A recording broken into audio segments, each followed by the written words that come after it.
Eu achei esse livro e eu achei interessante por causa do contexto do Nostradamus, né? Anterior ao Nostradamus e tal, que foi na Provença. Pega do Plotinho. Eu sei que eles estudam isso, daí eu ele e o Edu, né?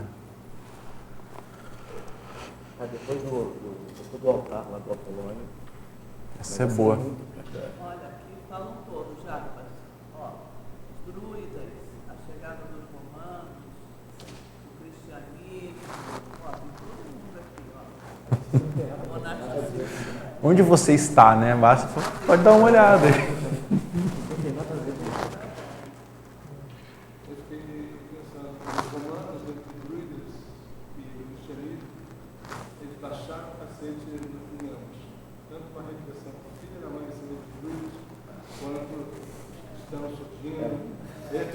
O meio tempo, os romanos distribuindo. Eu acho que os evoluciólogos falam assim, vamos dar uma nova oportunidade. É a mesma coisa. Esse grupo aqui, vamos dar uma nova oportunidade. Mas você sabe que tem um filme, talvez vocês já tenham visto, Milada. Vocês já assistiram? É assim, M-I-L-A-D-A. Milada. Vale a pena assistir. Olha, mas é exatamente isso que você falou. É o nome dela, tá?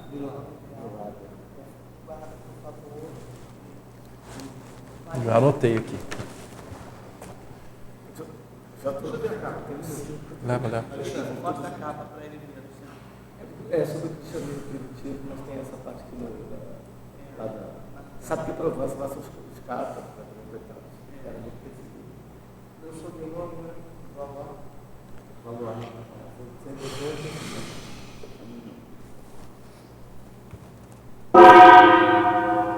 Bom dia a todos e todas. Hoje é dia 4 de fevereiro de 2018 e essa é a tertúlia matinal de número 82 com o tema Autopesquisa Interparadigmática e a especialidade é Interparadigmologia. Então essa tertúlia matinal ela é um recorte das pesquisas da equipe Interparadigmas.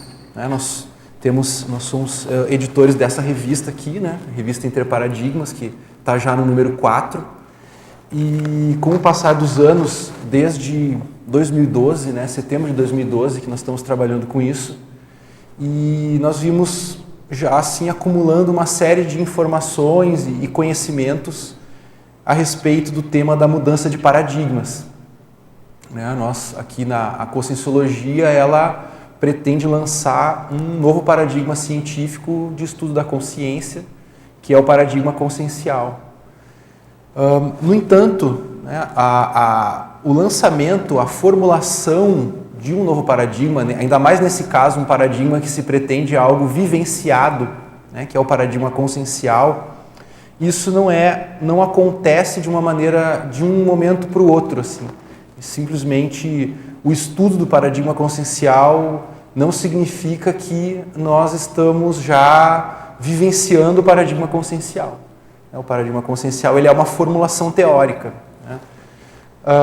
Então, a questão da mudança de paradigmas, da transição paradigmática, se torna muito importante para os pesquisadores da Conscienciologia. E, no caso, eu vou apresentar para vocês hoje um recorte, assim, uma parte, né, dessa pesquisa, que é um acúmulo de experiências a partir dos artigos que nós já publicamos nesses 4 números, porque todo o projeto visa registrar o processo de mudança de paradigmas das pessoas. Então, cada artigo publicado nessa revista é um processo de mudança de paradigmas, é uma transição paradigmática. Não quer dizer que a pessoa, o autor, fez efetivamente toda a transição, mas ele está no meio do caminho, ele está ali na interface, né, na interseção. Como é que é?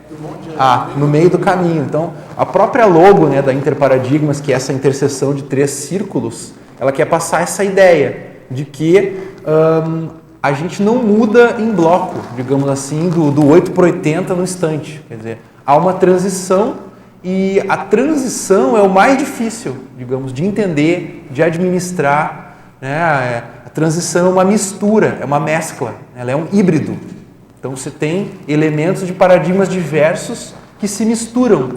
E isso é difícil de entender, né? Agora, o mais paradoxal disso tudo é que a evolução é uma transição.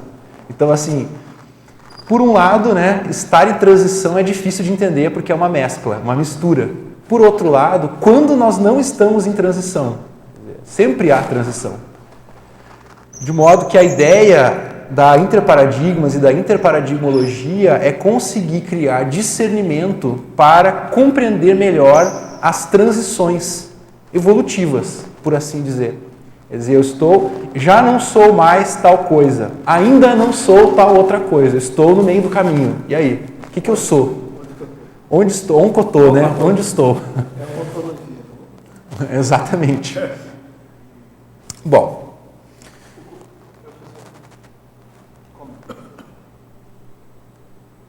Deixa eu ligar aqui. Quer comentar? O curioso, pelo que você acabou de falar, né? Outra expressão clássica da psicologia, da psiquiatria, acho que foi o Freud lá, a história da consciência cindida. O que seria, né, a consciência cindida? Vem, você, digamos, mais ou menos, com um gume, alguma coisa, né, metaforicamente, não mais faticamente, ficou lá atrás na autobiografia, mas você corta ao meio e a pessoa se sente mesmo, né, nessa divisão. Foi ótimo a expressão. Porque eu estou com um pedacinho aqui, estou num processo de mudança, mas essa questão da consciência cindida, às vezes dá uma própria autopercepção, não sei, vendo... Olha, uma expressão que a gente usa aqui na conscienciologia, que tem muita relação com isso, é o SBREG, né? Intermissivo, evolutivo, etc., que muitas vezes a consciência fica, sim, cindida. E a adjetivação que o Valdo colocava... Cindida, significa partida, somático. rompida. Se eu não estiver errado, acho que ele falava esbregue mental somático. É. Justamente no campo das ideias, desculpa... Um tipo, já que você traz isso, né? Uma maneira que as pessoas têm frequentemente de tentar mudar de paradigma é sair de um extremo a outro. É uma espécie de cisão isso. Então a pessoa está em certa área de atuação com um determinado paradigma e ela verifica que aquilo está muito ruim para ela, que ela está errando muito naquela área, aquilo ali não serve mais. E a tendência da consciência é ir de um polo a outro, que a gente chama entre paradigmas de efeito pêndulo. Então isso se verifica muito na política, o problema dos paradigmas políticos. Então você tem lá um determinado posicionamento, né, e vê que aquilo ali foi um fracasso, vamos dizer assim, ó, tá, o saldo está péssimo, estou só fazendo besteira, agora eu vou ir para o oposto. Eu vou me jogar no polo oposto com todas as forças que eu tenho. Até porque existe a pressão, né, dos grupos, multidimensionalmente falando, etc. Então a consciência chega e se joga no polo oposto. E ela faz um efeito pêndulo no esforço de mudar de paradigma. Só que isso ainda é muito superficial, né? Ela precisa encontrar a raiz daquele paradigma anterior que ela estava, porque ela conserva a mesma raiz num comportamento contrário. Então, a questão de identificar a manifestação dos dois extremos, isso é muito importante na autopesquisa interparadigmática, né, que é o nosso tema aqui. Só fazer um comentário. Tem um livro, né, aquele do Thomas Kuhn, que é conhecido, que ele comenta do esgotamento dos paradigmas de uma época, né, não de uma pessoa, né, de uma sociedade ou do mundo, né, de um determinado contexto, né, de um zeitgeist, né, num lugar e numa época. Trazendo para o nível pessoal, você falou dos breg, né? Em algum momento deve ter um esgotamento pessoal, a pessoa não aguenta mais errar. Pois é. Mas isso eu achei muito interessante que você falou. Ela muda externamente de área, como se fosse para o lado oposto, mas internamente ela não mudou nada. Né? Ela pode até fazer uma mudança mais rápida do que a sociedade, mas porque a sociedade tem um tempo para mudar o paradigma, leva bastante tempo. Você acha que no nível pessoal é mais fácil ou mais difícil do que no nível coletivo? Eu acho que é mais difícil, de certa maneira. Claro, individualmente pode até ser mais fácil, vamos dizer. Claro, vamos dizer assim, a princípio está na tua mão mudar. Mas assim, a gente vai buscando as recins, né? A gente vai fazendo a conscienciometria, consciencioterapia e tudo mais, e ver assim o quanto isso é enraizado, né? Quanto isso é profundamente enraizado. Mas, por outro lado, né, a Recim tem que começar na Ressex. Ou seja, tem que começar no comportamento, até para a própria pessoa ter um feedback de si própria, do que seria ela ser diferente. Então, ela começa com o ambiente dela, externamente. Mas a mudança de paradigma seria a Recim em nível mental somático. Você acha, então, que tem, por exemplo, a gente tem uma dependência de consciências mais evoluídas, por exemplo, que ressomem e façam avançar o paradigma, por exemplo, às vezes a gente pode estar, em outras épocas, na rabeira, e tirou partido das atualizações dessas consciências um pouco mais na frente, e ia para fazer o que você falou, né? A Ressex se afiniza com alguma coisa que está mudando, né? Para você tentar seguir aquilo e mudar por dentro também, né? Como se existisse uma certa dependência. Você sozinho, Eu não gosto da palavra dependência. Mas você sozinho talvez não conseguisse fazer aquilo ali se você não tivesse, se não tivesse gente fazendo essa e você se espelhando nessa. De uma maneira geral, né, o nível evolutivo de pré-desperticidade, pré-ser não vulgar, vai precisar de referências para poder fazer isso. É assim que eu entendo, mas isso não seria necessário. Né? Porque a consciência, ela já está nela mesma. Então, ela pode estudar a si mesma e mudar. Né? Isso é feito desde sempre. E a conscienciologia é uma forma de ampliar essa questão de, não é massificar, mas assim, expandir muito isso. Tá? Mas vamos seguir aqui o fluxo dos slides, daí a gente vai vendo aí. Vamos ver. Então, vou falar aqui a sequência aqui da apresentação, vai ser o que é o autoparadigma ou paradigma pessoal. Depois, a transição autoparadigmática. E, por fim, nós vamos chegar na autopesquisa interparadigmática, que é o tema propriamente dito. Bem, o paradigma, o que é um paradigma? Né? Aqui o Alexandre citou agora há pouco o autor americano chamado Thomas Kuhn, né?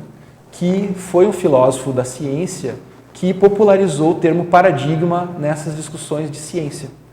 Então, em 1962, ele publicou um livro chamado A Estrutura das Revoluções Científicas, que é um best-seller assim, filosófico, né? Muita gente lê e foi muito influente esse livro. Ele mesmo mudou um pouco de posição ao longo da vida, mas não adianta, né? Aquilo ali ficou célebre. Então, o paradigma, ele é um modelo de investigação e interpretação da realidade, orientador do pensamento, sentimento e ação. É a lente com a qual olhamos o mundo. Bom, então esse filósofo, ele mostrou que mesmo os cientistas, eles adotam o seu prisma para enxergar o mundo. E não tem como um cientista, ele lançar uma hipótese, por exemplo, de pesquisa, se ele já não tem uma maneira dele ver o mundo. Se ele sempre parte de um paradigma. Então há a própria pergunta, por exemplo, por que, por exemplo, assim, o que é a força da gravidade? Vamos falar assim, uma pergunta da física, né? Isso já tem um paradigma que descreve o que são as forças da natureza, né? Que existe um tipo de força que é a gravidade. Tudo isso já é um paradigma. Então, o paradigma, ele já está dentro do sistema perceptivo do cientista. E na conscienciologia a gente pode extrapolar isso, na verdade, um pouco mais, porque o Thomas Kuhn ele já coloca essa questão de que o paradigma tem relação com a consciência do cientista. Ou seja, a consciência tem um paradigma. O paradigma já está na consciência. Ele não é um instrumento externo, não. Ele já funciona na consciência do cientista. E a conscienciologia, então, pode extrapolar e propor mais diretamente um paradigma pessoal ou autoparadigma, que não é só o paradigma, aquele coletivo da ciência, ele é uma apropriação individual desses paradigmas coletivos. Quer dizer, como que cada consciência ao longo do tempo das múltiplas existências vai se apropriando, vai assimilando os paradigmas filosóficos, científicos, políticos, artísticos, religiosos e tal, e vai formando o seu modo próprio de enxergar a realidade, de lidar com a realidade. Então, tem uma definição de paradigma pessoal, a única que nós temos é do Guilherme Kunz, que está no livro do... o Kuhn e o Kunz, né? Está no livro Manual do Mater Pensene. Ele foi o primeiro que propôs propôs a definição de paradigma pessoal. Então tem ali, né, eu transcrevi, diz o seguinte: o paradigma pessoal, e eu acrescento ou autoparadigma, é o filtro ou modo de percepção da realidade, sistema de referência ou conjunto de regras admitidas pela consciência para se realizar algo. Então, na verdade, é uma extrapolação do próprio conceito do Thomas Kuhn para a conscienciologia. Tá? O livro dele é sobre Mater Pensene, não é sobre paradigma, mas ele relaciona o paradigma com o Mater Pensene, né? Que é o Manual do Mater Pensene. Tá? Esse aqui, para mim, é um dos livros mais assim, densos da conscienciologia, apesar dele não ser tão grosso, assim, digamos, né? Mas ele é muito denso esse livro. E ele coloca, inclusive, uma tríade, né, de itens, como se fossem pilares da consciência, que seria o Mater Pensene, o temperamento e o paradigma. Ele coloca esses 3 itens como pilares da consciência. Tá? E o tema dele é o Mater Pensene. Bom, então como que o autoparadigma ele se compõe? Como que ele se forma? Então, o autoparadigma é composto pelos paradigmas históricos, aos quais a consciência mais se vinculou holobiograficamente. Tá? Então, à medida que a pessoa, a consciência, nas suas múltiplas existências, defende sistemas de ideias, corpos de ideias e busca pôr aquilo em prática, ela vai assim colocar energia na materialização daqueles paradigmas, aquilo ela vai cada vez mais, digamos, tornando um mecanismo do próprio mental soma dela. A maneira dela ver o mundo vai se identificando com aqueles paradigmas históricos. Isso não é um só, são vários. Né? Muitas, às vezes, no nosso caso de intermissivistas, eu até sugiro a hipótese de que são, às vezes, até paradigmas opostos ao longo do tempo. E que isso vai flexibilizando o mental soma aos poucos. Tá? Mas existe aquela velha... Não, por exemplo, vamos falar do efeito pêndulo, né, que a gente acabou de comentar agora há pouco. Vamos supor que eu já fui muito, sei lá, monarquista, vamos supor, né, é um tipo de paradigma político, e aí depois eu me dei conta, né, me dei um esbregue, ou tomei um esbregue, sei lá, e não, me tornei revolucionário, vamos supor. E eu já tive a experiência nos 2 polos, já passou as 2. Então eu tive já, esse paradigma já foi um elemento muito atuante, eu tive uma pequena experiência no paradigma oposto. Então eu já tenho uma espécie de um contraponto no mental soma, então aquilo não é mais tão dogmático, vamos dizer assim, no mental soma. Mas ao mesmo tempo, tem sempre aquela velha história, né, que a gente fala aqui na conscienciologia, a consciência é tão complexa que a gente precisa sempre ver os 51%, quer dizer, aquilo que predomina, aquilo que prepondera. Tá? Então, a análise autoparadigmática vai ser sempre do que prepondera, o que é o que mais está presente ainda, por mais que hajam elementos contrários ou diferentes.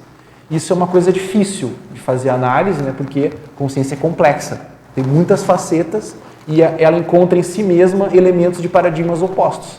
Então, ela, por exemplo, às vezes a pessoa está numa determinada atuação que evidencia um paradigma, mas dentro dela, ela tem uma pensenização, uma pensenidade que está associada a um paradigma oposto àquilo.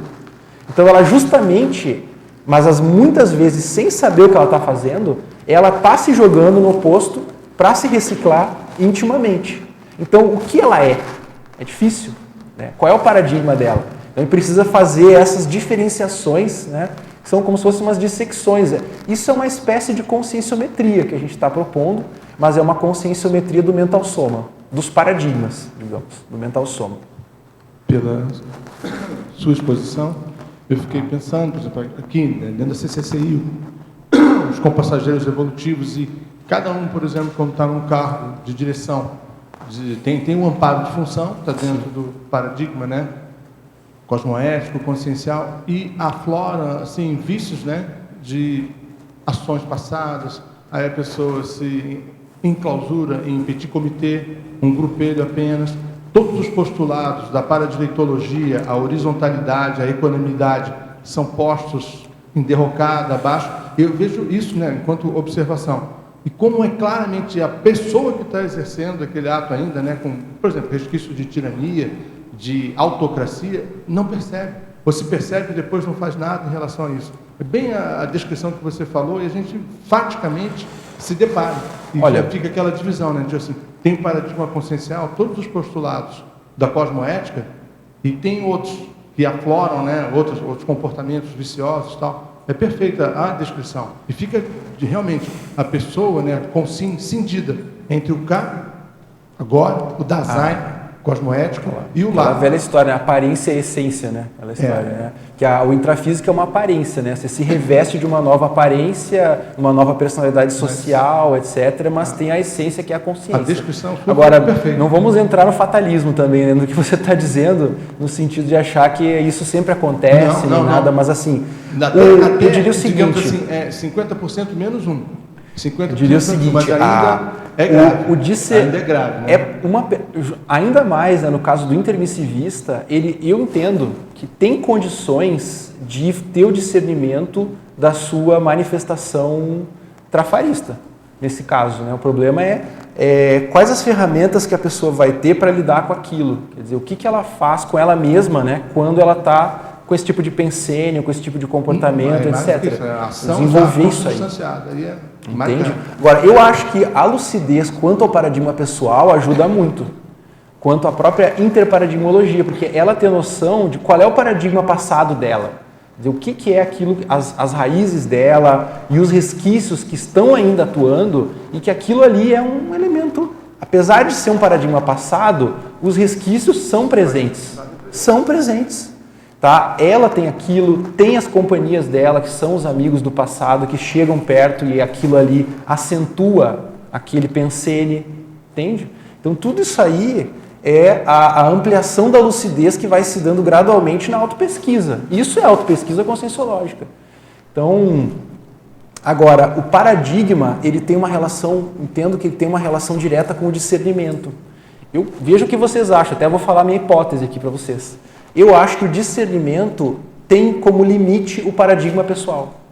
Você só consegue discernir aquilo que está no seu paradigma. É o teto. Você não consegue discernir o que não está no seu paradigma. Tá? Por isso, a importância e a necessidade de estar sempre ampliando o paradigma pessoal. Quer dizer, essa, vamos dizer, autocrítica e essa capacidade de tentar sobrepairar o próprio processo de mudança paradigmática. Quer dizer, de onde que eu estou vindo? Para onde que eu estou indo? Como é que é? Quais são meus desafios? O que é difícil para mim devido ao meu passado, à minha história paradigmática? Então, esse nível de sobrepairamento, isso vai sempre expandindo aos poucos o próprio paradigma. E é isso que eu acho que vai dar condições da pessoa ter o desconfiômetro, né? O desconfiômetro cosmoético, e ver assim, não, isso aqui, ó, eu vou resvalar isso aqui de novo, né? Ó o orgulho, ó a vaidade, né? Ó sei lá o quê, e assim vai. Você poderia colocar a cosmoética no mesmo lugar que você botou o discernimento? Que a cosmoética depende do paradigma? O limite da cosmoética varia do nível em que a pessoa já definiu a mudança de um novo paradigma, porque ela se comporta, ela acha que ela se comporta no paradigma mais avançado, mas o limite da cosmoética dela ainda está preso no paradigma anterior dela. Pode ser, não pode? Porque eu acho que a cosmoética também depende do discernimento. É isso que eu ia te falar, é isso que eu estou pensando. Porque quando a gente fala discernimento, abrange tudo. O que é o melhor, o que é o pior, vamos dizer. Eu preciso, o que é cosmoético, o que é anticosmoético. Isso é um discernimento. Exato. É que eu sempre pensei, quer dizer, sempre não, ultimamente eu penso, né, eu vejo assim, níveis de cosmoética, né? Sim. Varia de cada sistema.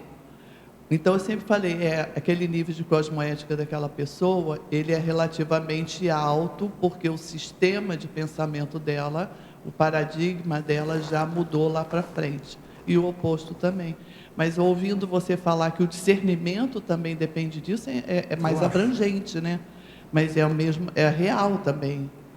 Eu acho, eu entendo que o discernimento depende do paradigma e o nível de cosmoética depende do discernimento. Então, no fundo, tem o paradigma lá atrás. E o paradigma é esse processo de transição contínua, que é uma mescla de coisas antigas e de coisas presentes e avançadas. A gente vai esclarecendo essa junção e vai tendo uma noção melhor da priorização daquilo que deve entrar no Código Pessoal de Cosmoética, por exemplo.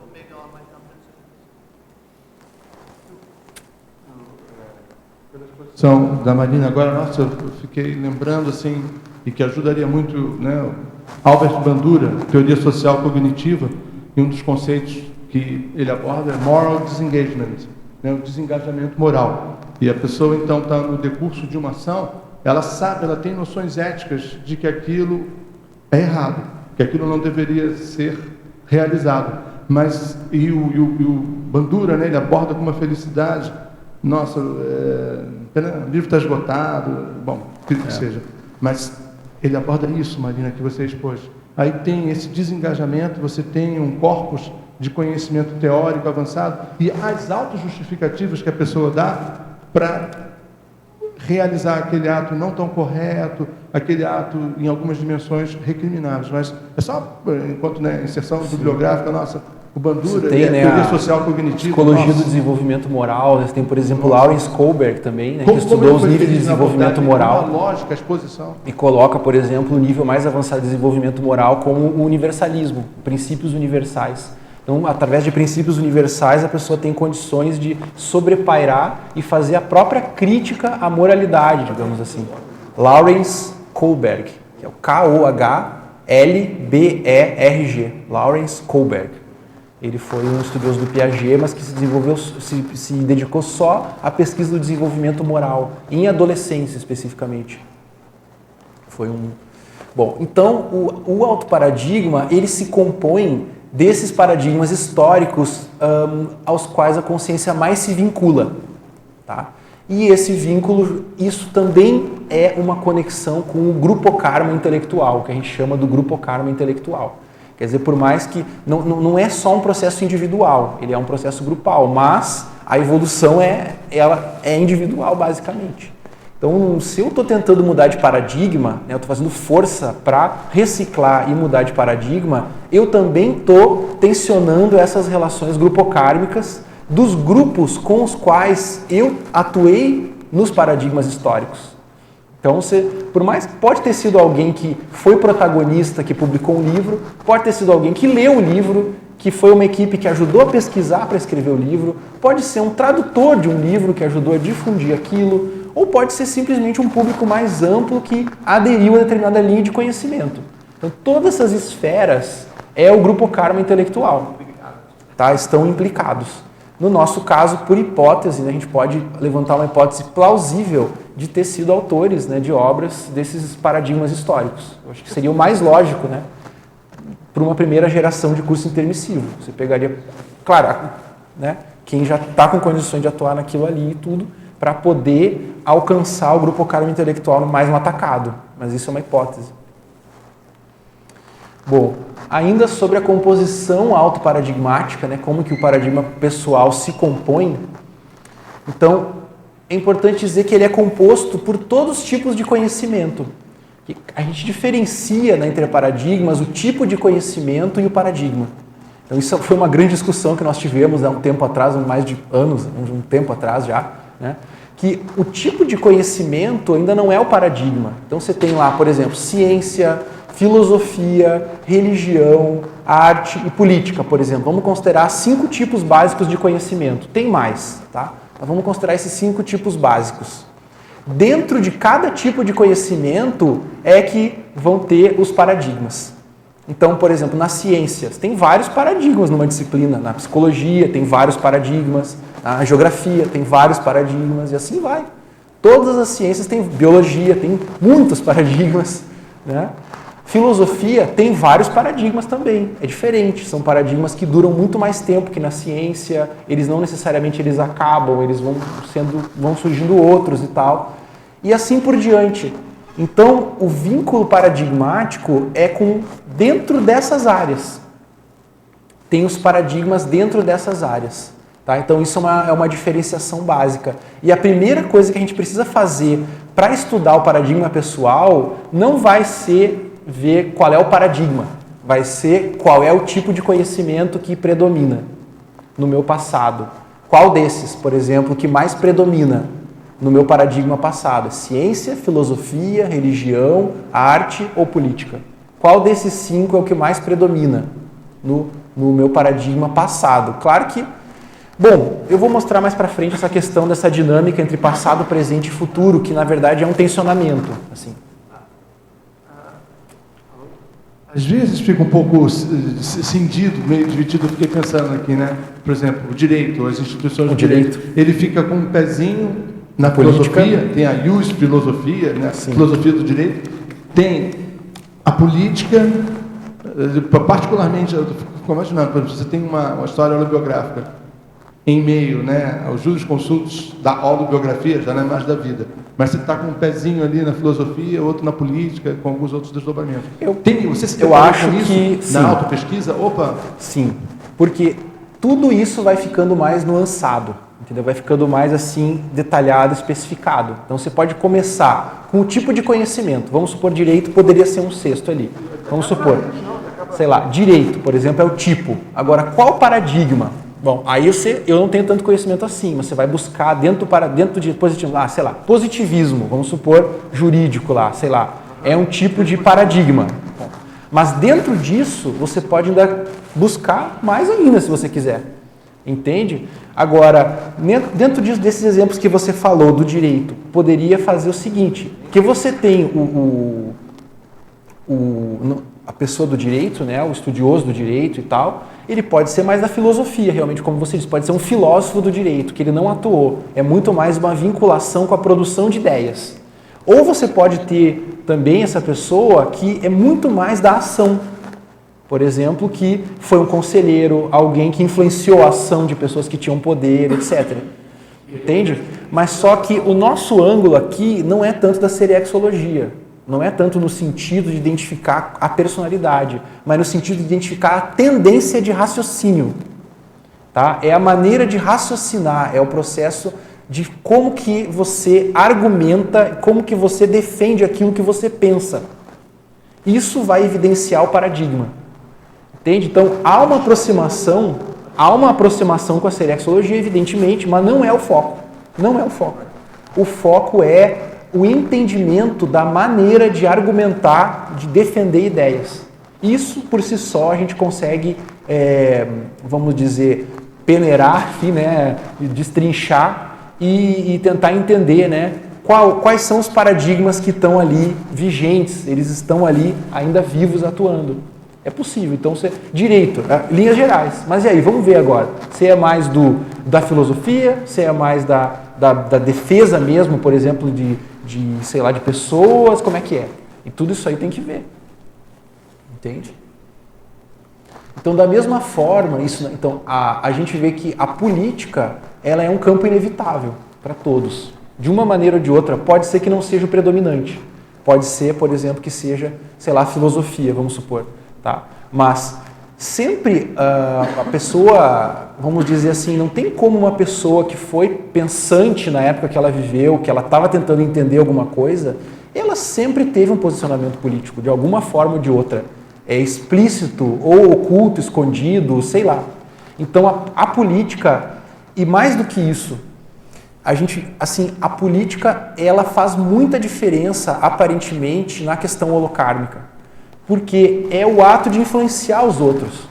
Você vai lá e você defende ideias perante os outros para tentar fazer alguma mudança social, em algum sentido. Então aquilo ali parece que dá um certo gás para o paradigma pessoal, é o lado político. Parece que aquilo ali meio que é o que espalha mesmo as ideias. Como que a pessoa vai atuar politicamente. Agora, tem gente que o paradigma pessoal predominante é político. Uma pessoa, por exemplo, que pensou a política e que foi um estudioso de política, vamos dizer. Isso é um ponto. Agora, não necessariamente, então, pode estar nos outros paradigmas, mas o que a gente observa na interparadigmas é que o fator político, ele é muito importante na decisão de mudar de paradigmas. Porque o que eu fiz com o paradigma no passado, politicamente, é muito, vamos dizer assim, didático para eu querer mudar ou não. Quer dizer, a decisão de mudar. Eu vi assim, bom, eu exerci liderança com essas ideias. E aí, foi bom ou não foi? Qual foi o saldo disso? Será que eu mais esclareci ou mais eu, sei lá, obnubilei? Né? Eu mais emancipei ou mais deixei as pessoas presas? Sei lá. Qual foi a consequência disso? Esse grupo que seguiu minhas ideias, será que deu certo? Foi feliz ou foi infeliz? O que aconteceu?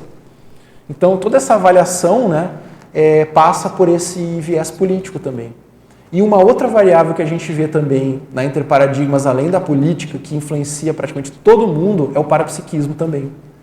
Isso é mais complexo ainda, mas de uma certa forma, o que a gente faz com o vamos dizer, qual o papel do parapsiquismo dentro do paradigma sempre foi uma coisa muito importante. Ainda mais no passado, que o parapsiquismo não era um assunto que nem hoje, devido à ciência, né? Ciência excessivamente fisicalista, o parapsiquismo ele é um assunto que inexiste quase, devido ao fisicalismo. Né? Agora, no passado, o parapsiquismo era um elemento mais presente, devido à própria origem do conhecimento na antiguidade, que o parapsiquismo sempre foi um elemento considerado. O problema é o poder relacionado ao parapsiquismo, né? Como que aquilo foi sendo utilizado. Então, se a gente for ver as discussões científicas e filosóficas ao longo da história, também o parapsiquismo era um elemento presente. E a gente vê, por exemplo, nos estudos de casos da interparadigmas, às vezes a pessoa bloqueia o parapsiquismo devido à experiência também que ela teve. Né? Eu acho que foi até você, Marina, que falou uma vez um negócio que eu adotei, né, para interparadigmas. Né? O problema é que a gente, ora foi bruxo, ora foi cientista, digamos assim. Ora materialista, ora bruxo, entendeu? Você não consegue juntar as duas coisas. Então, estamos tentando, né? Mas isso é uma maneira, assim, de dizer que o jeito que o conhecimento foi evoluindo na história foi criando a tal da cisão, né? Foi cindindo entre parapsiquismo e racionalidade. Né? Ou você é parapsíquico e você não é racional, porque você está em transe, porque você está fazendo, sei lá, está alterado, então você não é racional. Ou você é racional e você não ignora, vamos dizer, o parapsiquismo é menosprezado. Entende? Então isso também é um elemento importante para entender a dinâmica dos paradigmas. Tá bom? Bom, a questão da transição autoparadigmática agora. Uma definição. A transição autoparadigmática é o processo contínuo de mudança de sistemas de referências mental-somáticos ou mental-somáticas, analisável em fases ou momentos distintos. Então é um processo, é importante destacar que é um processo contínuo. Entende? A consciência está continuamente em evolução e a maneira de entender as coisas, de tentar justificar, ou seja, o paradigma, isso também está em evolução. Também está. No entanto, a gente precisa estabelecer certos limites para poder entender as coisas. Né? Precisa, assim, nem que seja didaticamente, né? Tentar traçar limites para compreender. Então, ela é analisável em fases ou momentos distintos. Aqui no caso, nós analisamos em fases cronológicas. Não no cronologia no sentido quantificável, assim, mas no sentido de uma sequência cronológica, do passado, presente e futuro. É assim que a gente analisa o processo de transição autoparadigmática. Então, basicamente, em 5 etapas, que é o paradigma passado imediato, que seria o paradigma de transição, para poder começar a sair do paradigma passado, entra num modelo de transição, numa estratégia, ou num procedimento de transição, a gente pode dizer que é um paradigma passado imediato. O paradigma presente, que é o foco mental-somático presente, aquilo que é a prioridade mental-somática do presente. O paradigma futuro imediato, que também é um paradigma de transição, é como que eu penso mudar de paradigma para um paradigma futuro. Então, a gente divide então nesses 5 momentos. para poder entender. É claro que o paradigma passado, ele é relativo, digamos assim. É dependendo daquilo que predomina e que é mais prioritário. Porque o passado, né, ele é infinito para trás. Então a gente poderia pegar isso aí, vários paradigmas passados, né? Tem muita coisa. Mas a análise interparadigmática, ela interessa para o presente. Ela não é necessariamente, não precisa ser, o objetivo não é esgotar a história paradigmática, não é esse o objetivo. O objetivo é a pessoa, a consciência, entender o processo interparadigmático presente. Quais são os desafios de mudança de paradigma presentes.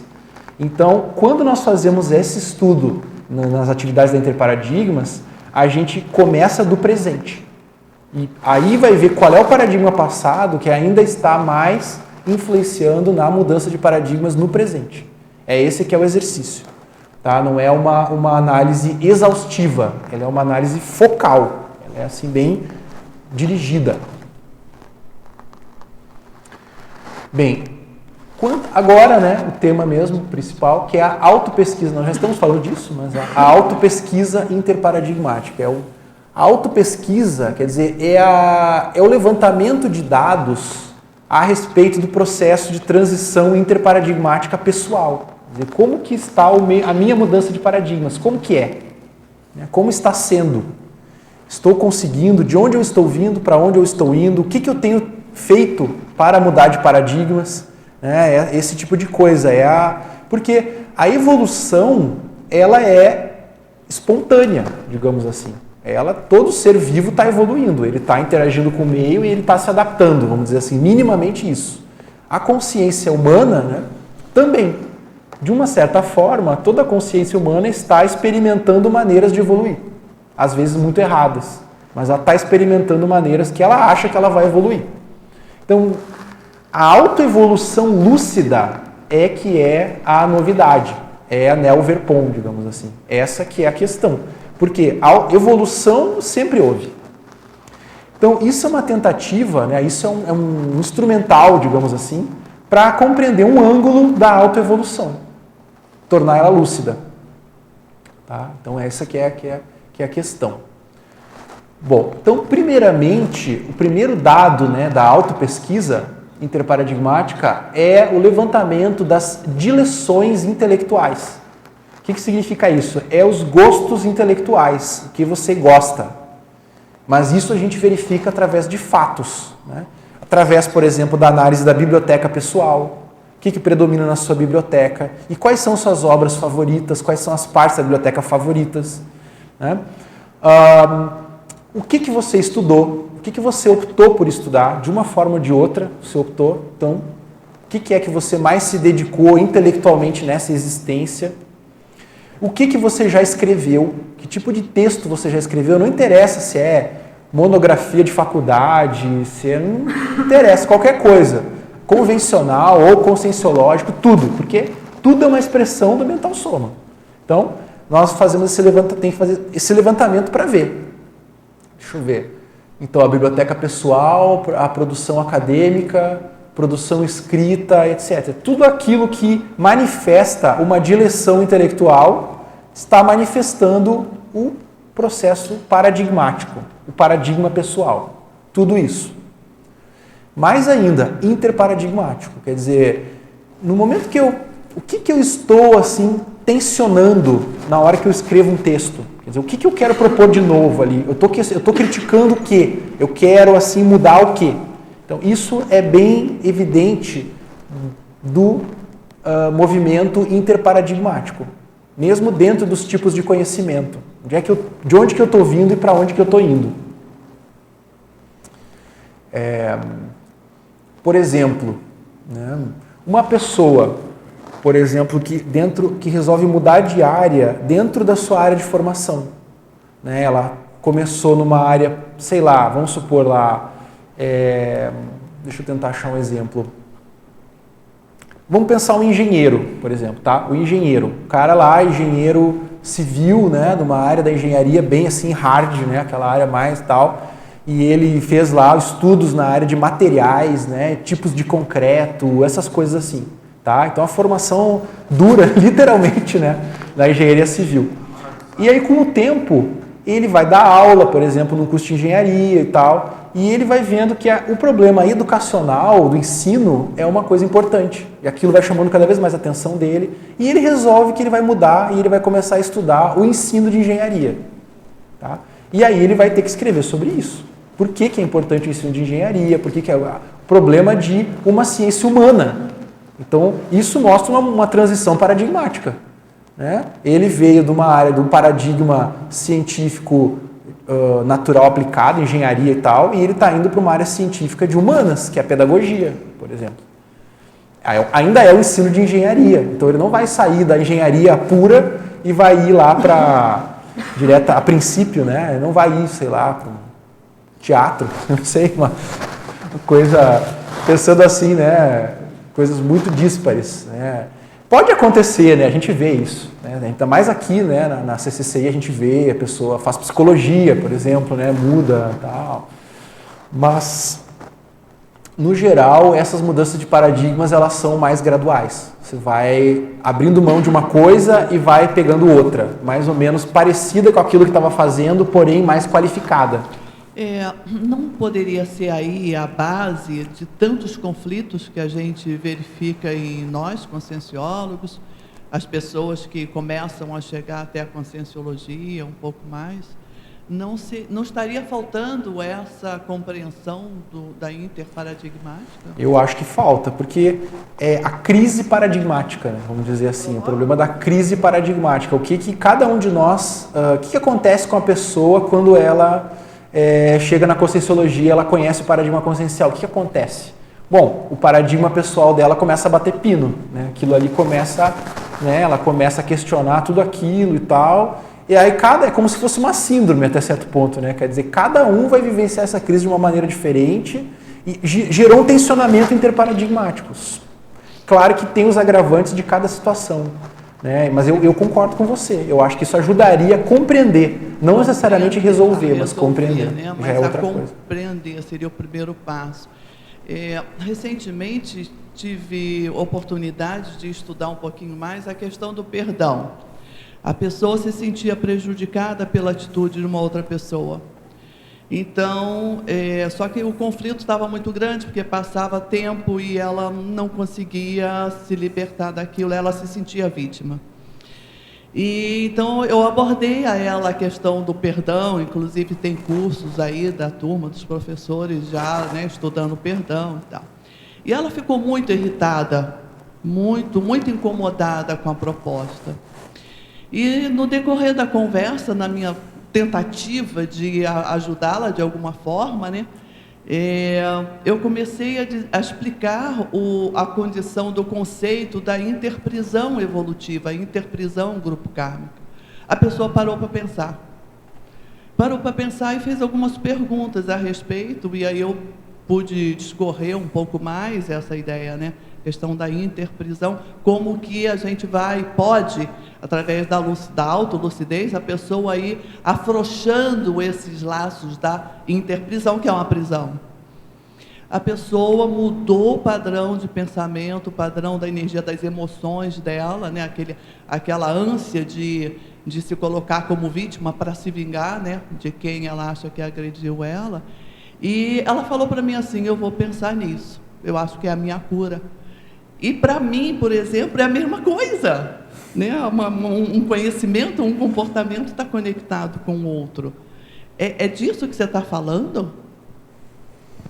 Eu acho, mas isso que você está falando é tão complexo que eu não sei se eu consigo comentar assim muito, mas assim, eu acho que essa análise interparadigmática ela ajuda muito a entender esses nós grupo kármicos. Porque isso é um problemão, né? A pessoa começa a tentar mudar a si mesma e aquilo começa a puxar de tudo que é lado, né? Não bate pino só nela, bate pino em tudo ao redor.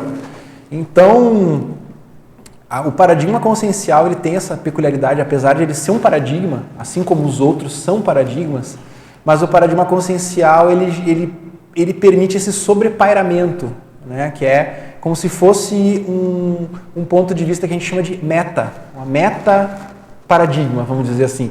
É um paradigma, mas ao mesmo tempo permite você observar de fora aquilo, com o tempo você vai desenvolvendo formas de fazer isso. E eu acho que essa questão do perdão, eu acho que até é uma técnica de mudança de paradigmas também. Porque você vê, quando se fala a palavra, o conceito perdão, está bem dentro do paradigma religioso, né? Dentro do conhecimento religioso, eu acho melhor falando assim. Poderia, né? A origem, né? A origem, né? E quando a gente fala num conceito, por exemplo, interprisão grupo kármica, já é uma elaboração mental um pouco mais científica, não é? Foi nesse sentido que eu achei que seria uma dificuldade, um conflito dentro da pessoa para mudar de paradigma. Mas o problema é que o perdão na religião ele é muito fraco. Eu acho muito insuficiente. É um conceito muito fraco, eu acho. Apesar da origem ser essa. Muito que veja, fraco. até que ponto, por exemplo, um ex-religioso não é perdoado pelos seus ex-colegas, que ensinaram perdão e ensinam o tempo todo. Então, no momento que há uma incoerência, mostra que não há de suficiente discernimento. Então, a religião, por não ter processos científicos, ou por ter muito poucos processos científicos, ela não estuda como que funciona o perdão, por exemplo. Isso é uma crítica que eu fazia ao espiritismo no tempo que eu fui espírita, assim. Que eu via que havia uma série de coisas que eu concordava, mas ao mesmo tempo não se estudava como fazer aquilo. Como fazer isso? Por exemplo, perdoa, como é que é 7 vezes 70 vezes, aquela história toda, não é? Quantas? 7 vezes 7, eu sei lá e tal. Tá, mas como? Quer dizer, veja, se eu tenho uma emoção, vamos dizer, antagônica incrustada, como é que eu faço para me liberar daquilo? Entende? Então, uma pessoa que procura ajuda é bacana porque ela já está querendo sair daquilo. Entendeu? Ela não está mais, ela está discordando de si mesma já. Ela já, não, eu não quero mais estar assim, eu quero mudar. Beleza, ótimo, esse é o caso bom, né? Então, eu acho que é um exemplo de ponte interparadigmática, né? É um conceito também que a gente estuda. Às vezes, se você faz a análise paradigmática ou interparadigmática do seu interlocutor, você pode encontrar uma ponte para ajudar ele a atravessar aquilo ali. E você fez isso? Paradigmático, fiz a ponte do dicionário cerebral analógico transidiomático. Aí você falando, você, eu lembrei um tempo atrás, eu brinquei, aí vou pro veio em inglês, né? Forgiveness. Forgiveness, né? Perdão. Perdão. É para, giveness, e o giveness particularmente eu traduzo como doação.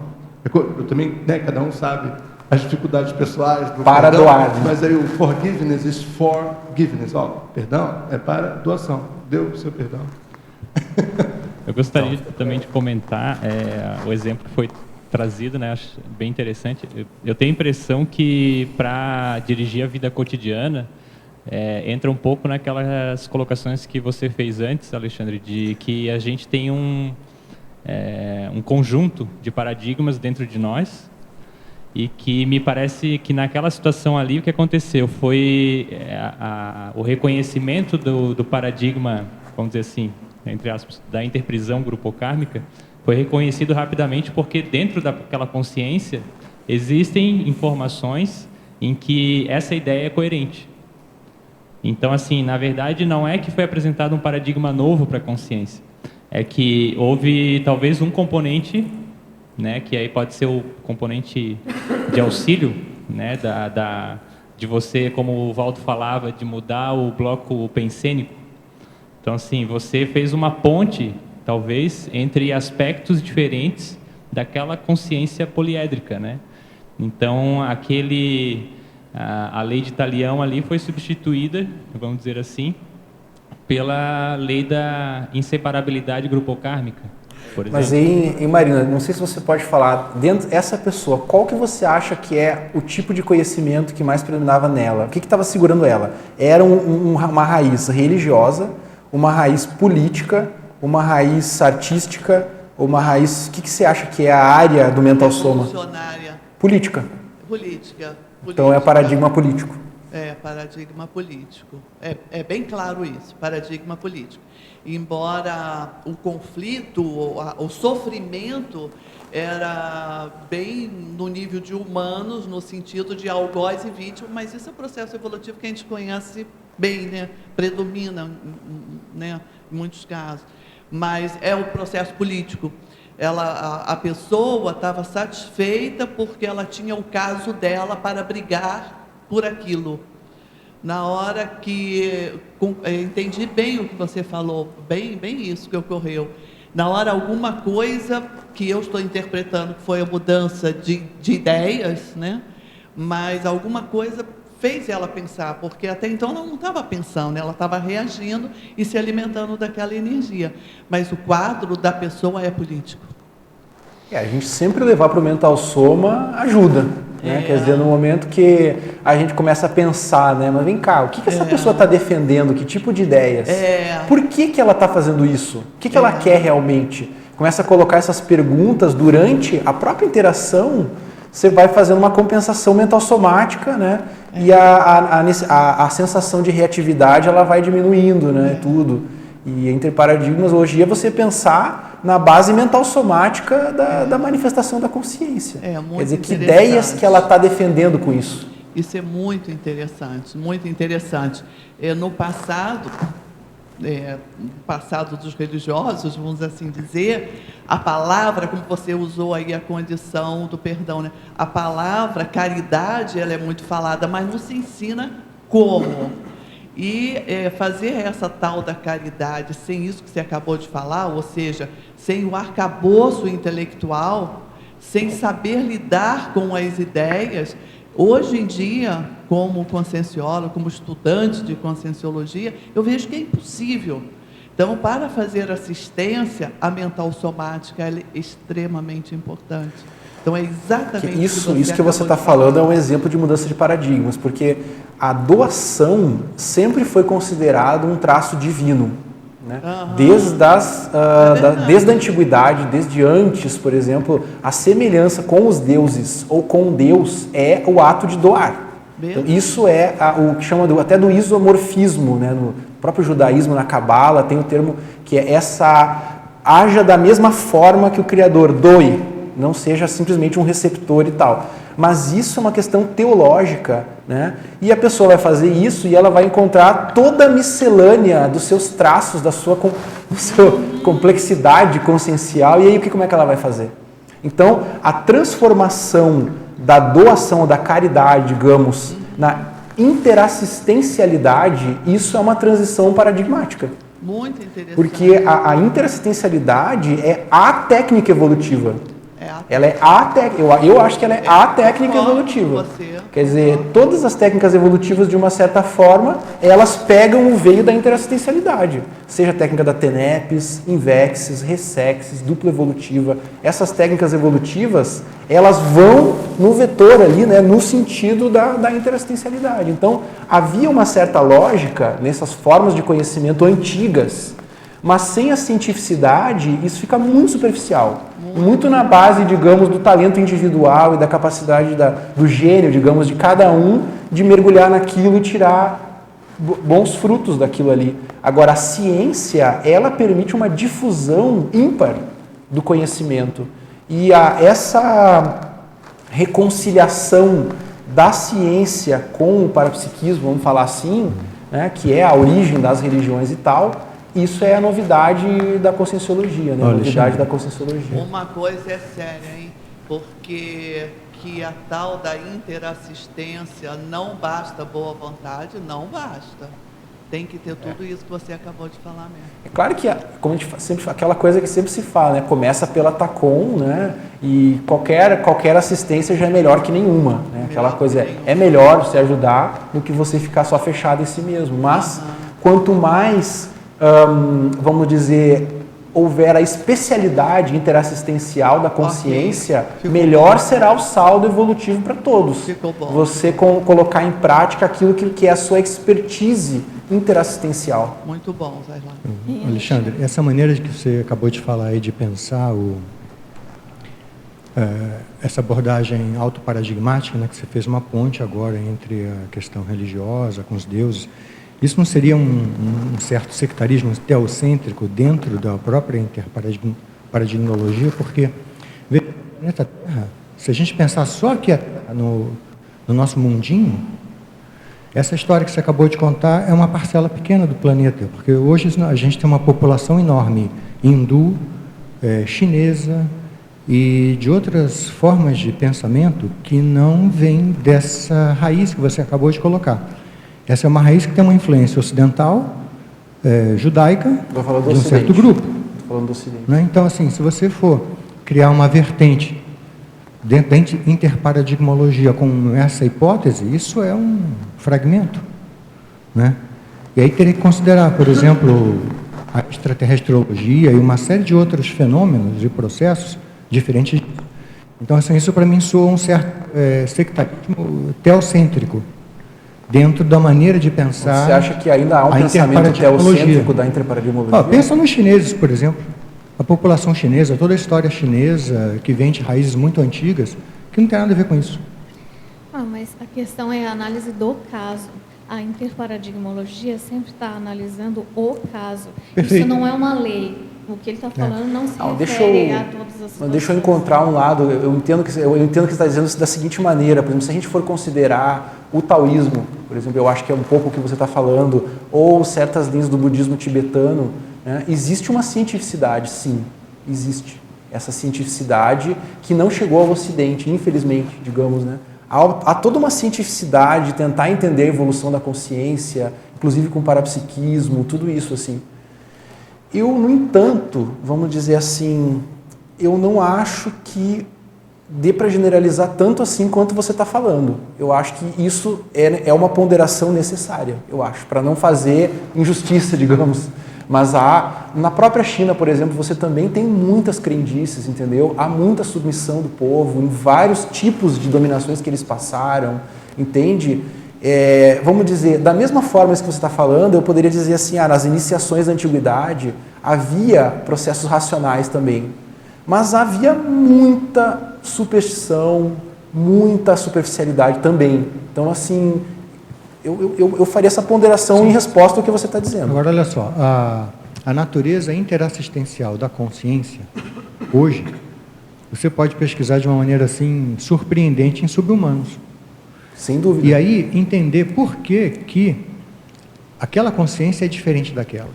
Então a história de um subhumano, ela não tem todo esse ranço sociológico que a gente sempre quer impregnar para entender a natureza interassistencial de uma consciência.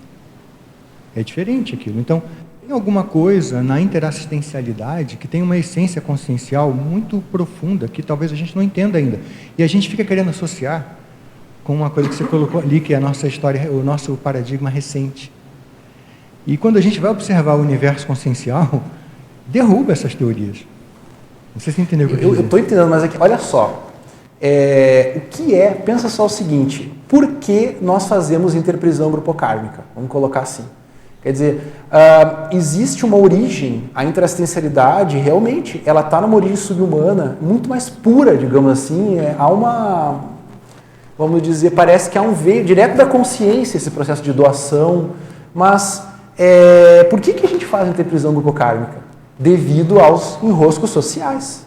Então, é como se fosse assim, patologias. Então, assim, por um lado, é como se fosse aquela distinção na consciência e simetria do atributo e do traço. Vamos colocar assim, quer dizer, há o atributo da interassistencialidade.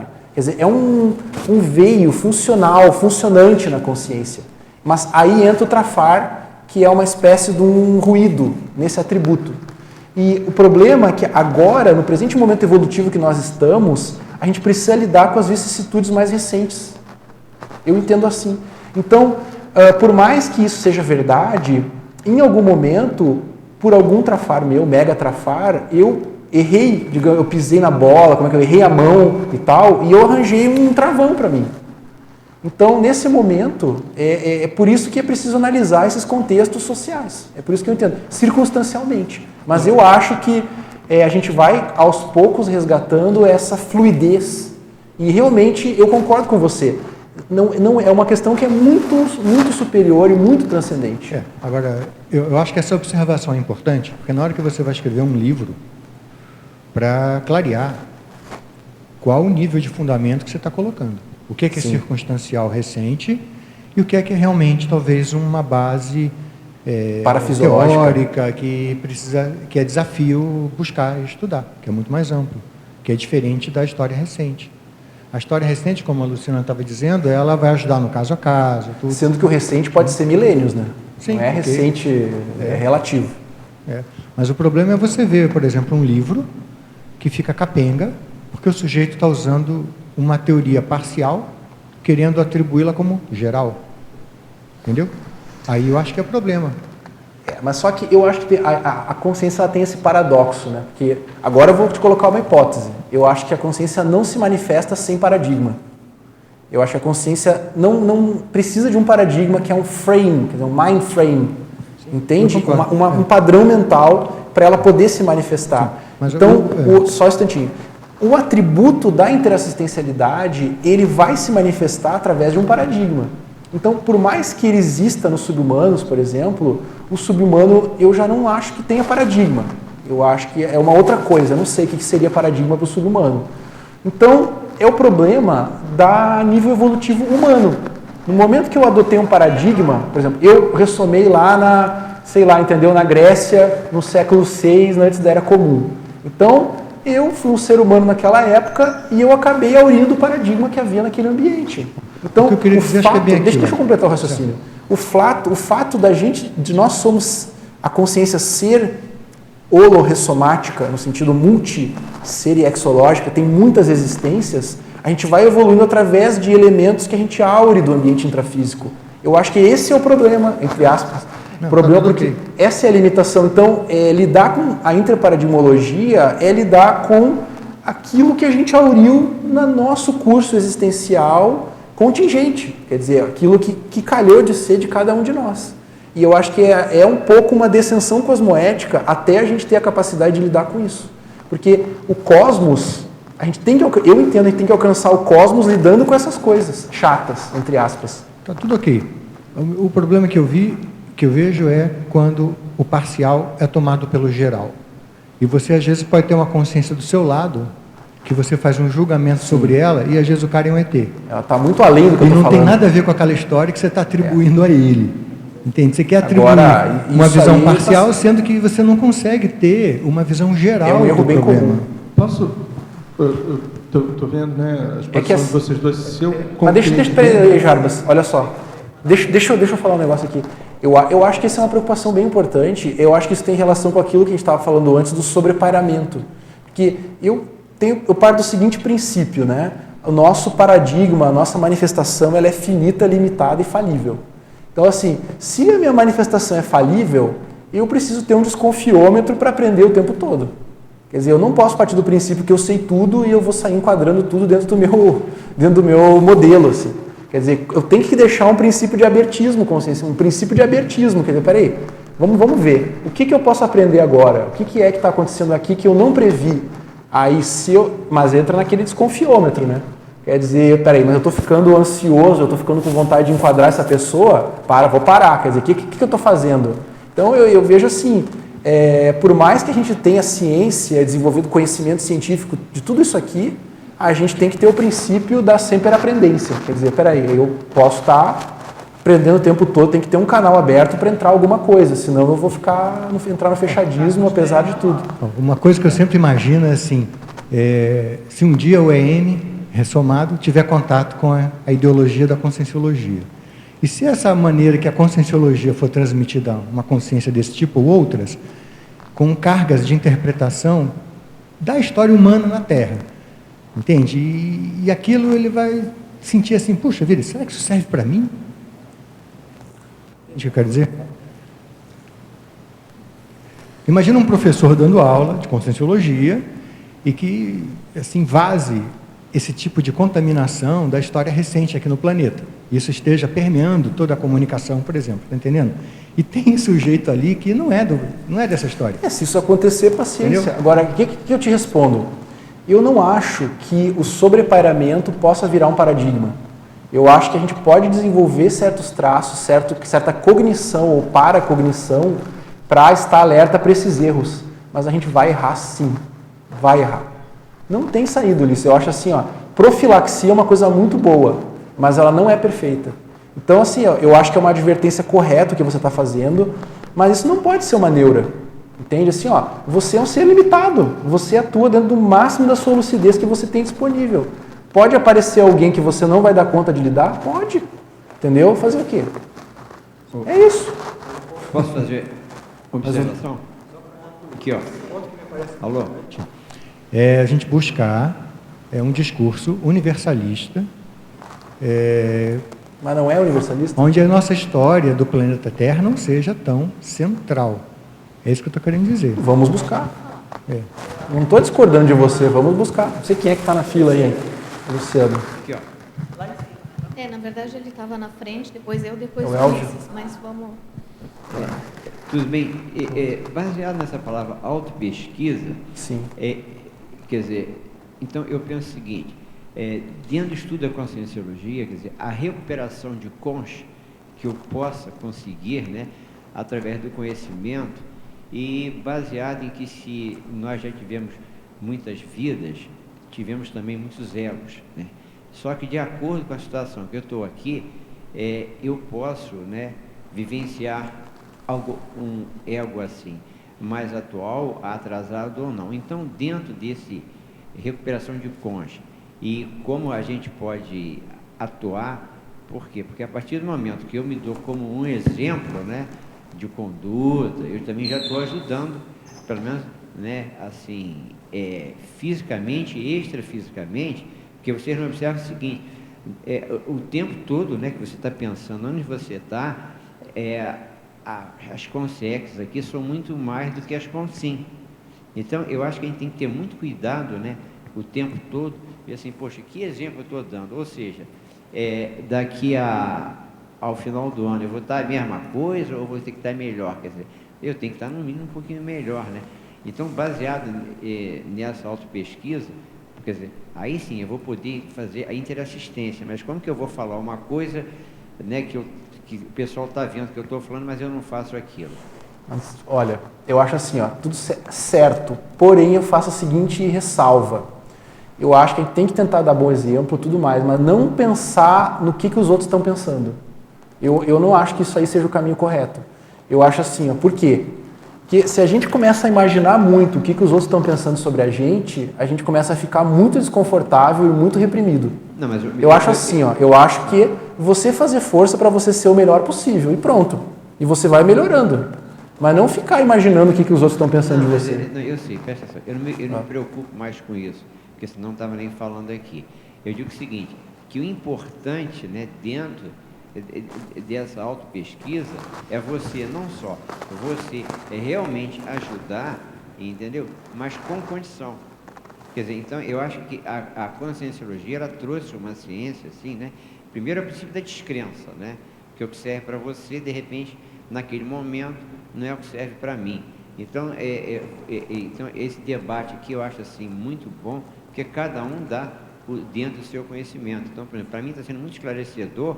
Quer dizer, então, eu sei, quanto mais eu conseguir recuperar algo meu, mais eu vou poder ajudar, porque não no sentido de agradar você, sim, sabe? Não, claro. Se eu falei isso, eu interpretei mal, mas nesse sentido, no sentido de realmente, né, aumentar como a conscienciologia hoje em dia faz. Foi nisso. Tá bom, é isso aí mesmo. Obrigado. O que eu queria trazer de volta é a continuação ali do slide, tá. da terceira pergunta, que acho que é o ponto que esclarece todos os comentários, desde o exemplo do perdão até agora o último comentário. Essa ferramenta da autopesquisa interparadigmática, usando, né, a nossa sequência do diagrama da autotransição, né, paradigmática, ela tem como referência o momento evolutivo atual. E o momento evolutivo atual nosso aqui é de tentar vivenciar o paradigma consciencial o máximo que a gente pode.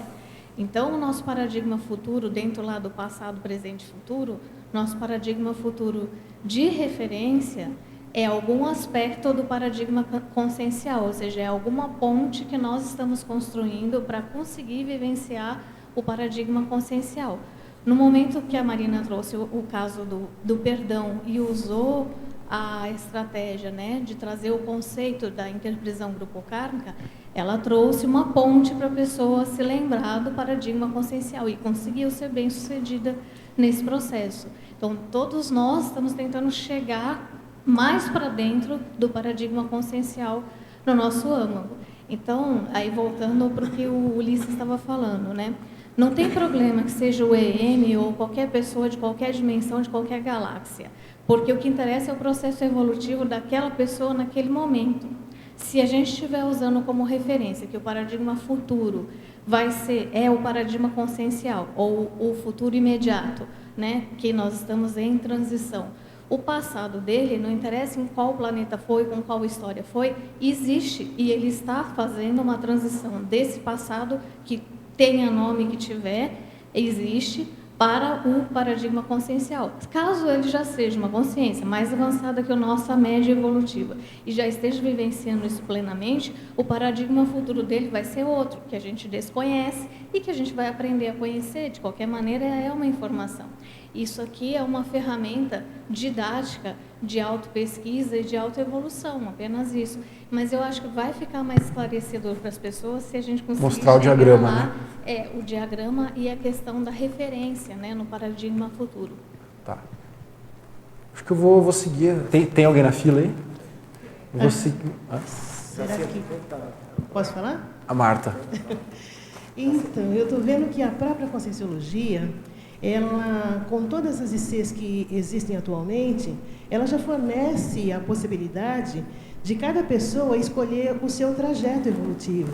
Então, de acordo com a especialidade, já vem uma metodologia ali que vai ser mais adequada para aquela consciência. Então, se a pessoa ainda está com esse pensamento religioso, então, o que é o pensamento religioso? Todo mundo faz a mesma coisa. Você vai na igreja, reza X Pai Nosso, X Ave Maria e acabou. Agora, a Conscienciologia não traz isso. Qual é o seu caminho evolutivo? Qual é essa trajetória? Eu vejo que essa questão da metodologia, quando ela estiver assim, bem, vamos dizer, explicada e as pessoas assim estiverem cientes do que é a metodologia e qual a metodologia melhor para cada pessoa, eu acho que, sabe, tudo isso vai melhorar bastante. É pelo aprofundamento da autopesquisa. Sim. Cada um conhecer qual que é a sua singularidade, né? Qual é a sua especialidade, o seu perfil holobiográfico. É a partir daí. Né? Vamos passar aqui adiante um pouco. Então, ali, ó, a segundo item ali, autoidentificação interparadigmática.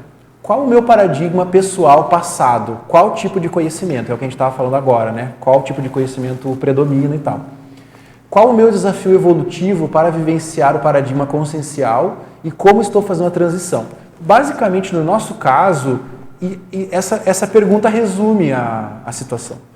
Então, independente se seja ocidental, oriental, por exemplo, tem pessoas que têm uma vivência muito mais intensa no Oriente. Eu acho que vários de nós aqui tivemos, inclusive, experiências no Oriente, Índia, China, mesmo Japão, que foram muito importantes como, vamos dizer, bases até para o curso intermissivo. Você buscar fatores não ocidentais, ou contrapontos, por exemplo, não fora de uma religiosidade monoteísta, por exemplo, um outro tipo de relação com a natureza e com o cosmos, que ajudou no curso intermissivo. Até eu vejo o meu caso como algo assim, entendeu? Eu tenho sensações, rememorações muito positivas com o Oriente, entende? Então, a gente, a questão ocidental, eu acho que é o que é a bola da vez, de certa forma, que a própria Conscienciologia se coloca como uma ciência ocidental, assim. Mas isso não deve ser sectário, entende? Isso, a gente tem que manter tudo aberto. Posso avançar um pouquinho mais aqui? Bom, então, a autotransição interparadigmática ao paradigma consciencial é um desafio evolutivo comum a todos e diferente para cada um. Isso é que é interessante, que é um desafio evolutivo comum a todos. Nós todos estudamos paradigma consciencial. Mas a maneira com que cada um vai evoluir, digamos, a ponto de vivenciar e de assimilar o paradigma consciencial como uma matriz mental somática é diferente. Porque depende da trajetória de cada um, da trajetória paradigmática de cada um. Aquele paradigma que predomina em cada um. Então, por exemplo, um é arte. Como que ele vai vir da arte até chegar ao paradigma consciencial? Dentro da arte, que tipo de área? O outro é política. Como que ele vai vir via política para ele chegar, por exemplo, na parapolítica? Qual vai ser esse crescendo interparadigmático? Porque ele vai ter que fazer a retratação com o paradigma antigo, que é a interprisão, e como que se dá esse gradual, esse crescendo gradual interparadigmático, né? O outro é da filosofia, e assim vai. da ciência, tipo uma pessoa que um de nós ajudou na origem da ciência fisicalista. Na época foi bom, mas aquilo criou uma interprisão com o fisicalismo. E aí, como é que ele vai fazer para começar a mudar o paradigma dele, para dar exemplo para o grupo karma intelectual dele? Como é que vai ser? Como é que é a estratégia interparadigmática? Então, isso que a Lu falou agora, a autopesquisa interparadigmática deve se orientar pelo foco mental somático do presente. Então, o que é o meu foco mental somático de prioridade hoje? O que eu preciso entender hoje, que eu ainda não estou plenamente assim esclarecido? O que é o meu foco hoje? Então, em geral, no nosso caso, né, nós estamos, cada um, dentro de um certo segmento da conscienciologia, tentando se aprofundar naquilo, que é o segmento que tem mais vínculo com o paradigma passado, de uma certa forma. Tá? Quer dizer, há uma lógica evolutiva nisso. Dentro da linha que eu venho, isso tem uma continuidade no outro paradigma. E aí é que está. Eu vou mostrar um caso aqui. Eu não consigo ler direito aqui, mas acho que vocês vão ler aqui, talvez. Dá para apagar a luz aí? Pô, vamos tentar ver isso aí. Esse caso é hipotético, pero no mútuo. Entende? Ele é um caso que é uma generalização de alguns casos que a gente já estudou lá em Interparadigmas, que é um pedaço de cada, digamos assim. Isso acontece, tá? Esses casos. Então vamos supor o seguinte. Vamos supor que é uma pessoa, que é uma pesquisadora da área de história, tá? O pesquisador, uma pesquisadora é uma pessoa, e que estuda esse processo de descolonização, tá? Que estuda as colônias, né? Toda essa expansão da Europa em colônias ao redor do mundo e tal. Bom, então, o paradigma passado imediato, antes da pessoa chegar a se focar nesse estudo, ela desenvolveu o ensino de história. Então, foi um elemento interassistencial que aquilo ali fez a pessoa se soltar mais e, vamos dizer assim, começar a se ficar mais aberta para ela chegar a estudar esse assunto agora. Então, vamos supor, nessa existência ainda, a mais na juventude, a pessoa se dedicou à docência e ao ensino, e isso funcionou como um elemento interassistencial e, digamos, para criar abertismo consciencial nela. Porque a carga do paradigma passado é pesada. Então, nós vamos lá ver que o paradigma passado é um paradigma político que tratava do imperialismo colonial, no caso do ato do imperialismo colonial. Tá? O ato. O paradigma passado que ela está vindo, tá? É um paradigma político, não é um paradigma científico, é um paradigma político em que a pessoa esteve envolvida no imperialismo colonial e aquilo para ela foi um foco mental somático. Inclusive de justificar por que seria bom o imperialismo colonial, por que a Europa precisa mesmo imperar no mundo, etc. Tal. Entende? Cria toda uma ideologia, todo um sistema de ideias e aquilo se torna um paradigma para a pessoa. Entendeu? Essa questão do imperialismo colonial. Então, a gente analisa a estratégia, quer dizer, ela já está querendo sair daquele ranço, daquela coisa tão carregada, e o ensino de história serviu como um paradigma intermediário. Ela mudou, né? E ao invés de estar atuando numa questão política, digamos assim, ela foi atuar no ensino. Então, ela foi ensinar esse assunto.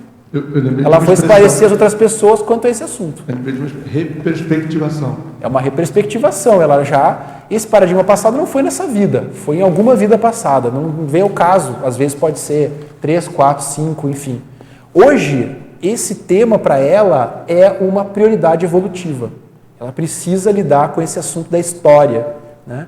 Mas a raiz é o paradigma político nesse momento e ela está na ciência agora. Então ela já mexeu com assistência, ela já aliviou um pouquinho a ficha dela, dando aula por muito tempo, e agora ela está estudando esse processo de descolonização, quer dizer, como que as antigas colônias elas podem criar uma maneira de se emancipar da antiga metrópole.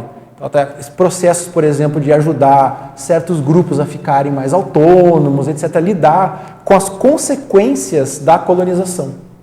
Então, ela está estudando descolonização. Você vê que tem ali um contraponto na ciência convencional. Vamos supor, essa pessoa está hoje se dedicando à ciência convencional. Porém, ela chegou na conscienciologia, tá? e ela já está almejando, então, a docência conscienciológica. Ela já quer qualificar, como ela veio da docência convencional, do ensino de história, já está querendo qualificar isso para a docência conscienciológica. Então, ela está já, por exemplo, foi lá se candidatar a entrar na formação docente lá da reaprendência, sei lá. Então, isso já é uma perspectiva de paradigma imediato futuro para ela. Ela ainda não é docente, mas ela está avançando já nesse sentido. Tá? Então, o paradigma futuro imediato vai fazer um contraponto até o passado imediato. Ela vai usar o que deu certo já, como transição do paradigma passado, ela vai usar o que deu certo para expandir o acerto. Então, ela já tem uma habilidade de professora e ela vai para a docência conscienciológica, que ela vai começar a esclarecer não só as consciências, mas também as consciex. Tá? E ela, então, pode, assim, no futuro, pode ser um futuro daqui a 5 anos, 10 anos, ela vai chegar a estudar o paradigma, o tema da parapolítica. Por exemplo, quando ela chegar nesse ponto de estudar a parapolítica do Estado mundial, vai se fechar esse ciclo, digamos, que ela vai conseguir realmente sair do paradigma passado lá do imperialismo colonial. Então isso aqui é um modelo hipotético. Então, aqui é um esquema. Isso aqui é um esquema, né, para tentar analisar didaticamente esse processo. Tá? A consciência não é só isso, ela é muito mais que isso. Tá? Isso é uma simplificação.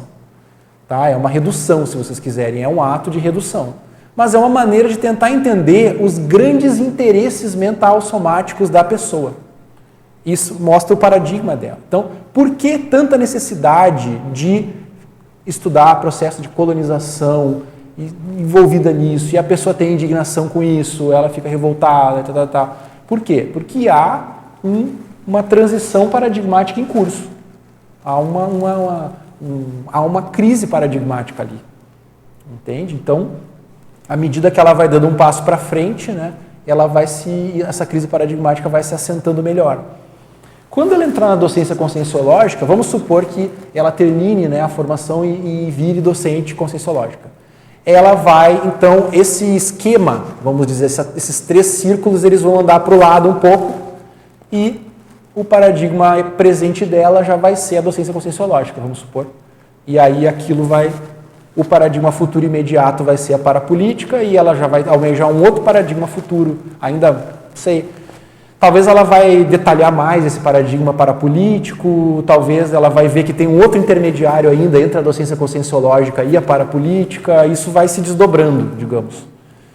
Mas é uma maneira didática de representar os principais temas ou motivos mental-somáticos da pessoa. Tá? Então, e aí, o que vocês acham aí? Vocês acham que tem lógica? Posso completar, Alexandre? Claro. A gente tem usado essa ferramenta na Interparadigmas para ajudar as pessoas a analisarem seu próprio caso. Então, não é a gente que vai dizer para a pessoa qual é o passado, qual é o futuro dela. É ela mesma que vai dizer, a gente só vai ajudar a construir. Então, acho que a grande dificuldade da pessoa no momento presente é que está, como mostra ali a bolinha, tudo misturado.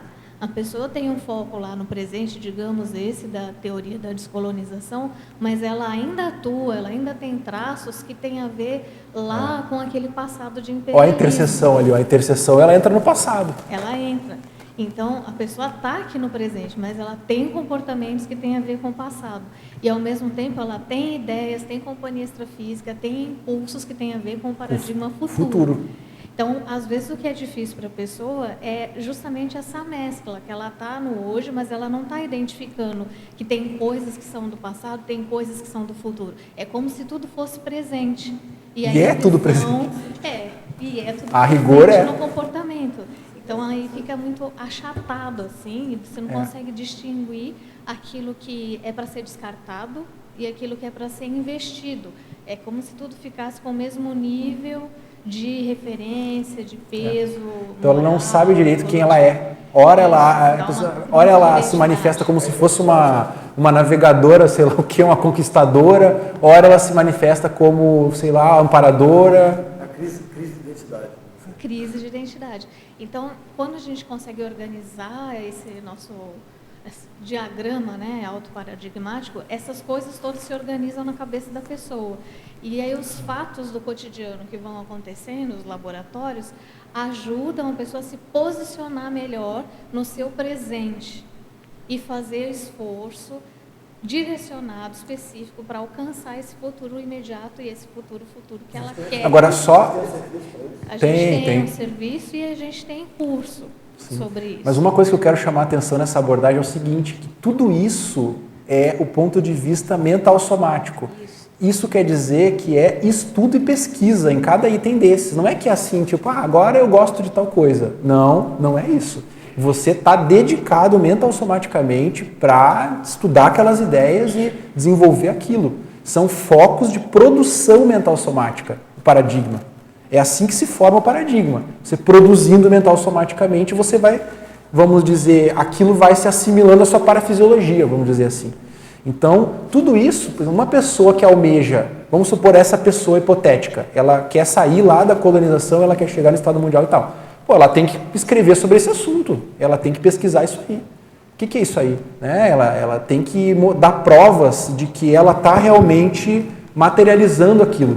Eu acho legal essa tua ideia que vocês estão falando, porque é o sentido contrário que a gente está tradicionalmente acostumado a pensar na paragenética, no sentido da recuperação de Conves, né? Da nossa parafisiologia para o cérebro. Né? Mas essa vivência paradigmática que você falou que tem que ter, né? É o sentido contrário, realmente, a gente vivenciando, passando do cérebro para a parafisiologia, para permanecer. Da neossinapse para neoparasinapse. Isso, exatamente. Isso eu acho muito legal. E não adianta, você tem que vivenciar, né? E saber onde você está realmente. Mas é um ciclo, né? Porque foi feito a neoparasinapse inicial no curso intermissivo, faz a neossinapse aqui e isso retroage com a neoparasinapse. Está sempre nos dois sentidos. O curso intermissivo é como se fosse um ensaio do paradigma consciencial, de uma vivência inicial do paradigma consciencial, né? Agora, aqui a gente encontra todo esse passado, a gente encontra tudo isso de novo para poder fazer essa transição paradigmática. Encontra os grupos, esclarece, se autoesclarece, desenvolve neotrafores, ensina esses neotrafores para os outros. Mas o nosso enfoque é puxado pelo mental soma. A Conscienciologia oferece diversas abordagens. Todas elas, eu acho, de certa maneira, convergem para essa reciclagem intraconsciencial. Mas no momento que a gente estuda aquilo, parece que alivia um pouco a pressão e alivia um pouco vamos dizer assim, o drama, desdramatiza. Na hora que a pessoa leva para o mental soma, estuda. Você vai estudar aquilo ali. Entende? Então, tem todo o povo ao seu redor, você está com aquele jeito ainda, mas eu vou ser um pesquisador disso aqui. Eu vou pesquisar, eu vou produzir conhecimento desse assunto, porque é do meu processo de mudança de paradigma. Então, eu vou nessa. Eu acho legal esse negócio que você falou da desdramatização, né? Que você... enxergando lá atrás a raiz do teu viés de enxergar as coisas, né? Você desdramatiza muito aquilo, você para de se culpar e fala, isso aí realmente passou, e você entende por que você pensa assim hoje, como é que a tua matriz, né, do pensamento foi formada, né? E para você poder desconstruir ela também, né? Muito legal. Você vai desconstruir, você vai transformar, né? Metamorfosear, quer dizer, você vai utilizar determinados elementos e descartar outros elementos. Você não vai simplesmente... Você vai usar o que você tem. Né? A evolução é isso, eu acho que o conceito de evolução é esse, você vai reaproveitando as coisas que estão ali de uma maneira diferente, assim. Então, mesmo no tempo que essa pessoa estava lá no imperialismo colonial, ela desenvolveu certos trafores, ela tem determinado temperamento, etc., que ela vai usar agora. Ela vai ter que usar, inclusive, ela não pode não usar. Se ela tentar não usar, vai dar errado. Ela vai estar reprimindo. Vamos supor, essa pessoa era aguerrida, sei lá, conquistadora e tal. Vira aquela pessoa toda fechada, pacata, etc. Mas isso é repressão, isso é o efeito pêndulo. Ela vai sair lá de um extremo e vai tentar compensar com outro extremo. De conquistadora vai virar uma pessoa toda tímida e fechada. Na verdade, por dentro, ela é aquela caldeira, né? Aquela coisa por dentro, ela vai ter que lidar com isso, quer dizer, que ela vai ter que encontrar uma maneira de veicular toda essa fonte de energia que ela é, né, para um outro foco. Só que para fazer isso aí, ela vai ter que aguentar o revés de toda a galera que conviveu com ela naquele contexto lá, etc. Esse é o desafio. Agora, se ela produzir ideias, GESCONs, nesse novo megafoco, ajuda, que vai diretamente no atacado e esclarece o mental soma. É mais atacadista. Ela vai, por exemplo, ela está lá na descolonização o tempo todo. Pô, ela já está desdizendo aquilo que ela disse no passado. Por mais que ela nem entrou ainda no paradigma consciencial, ela está no convencional, mas ela já está fazendo um contraponto ali, não.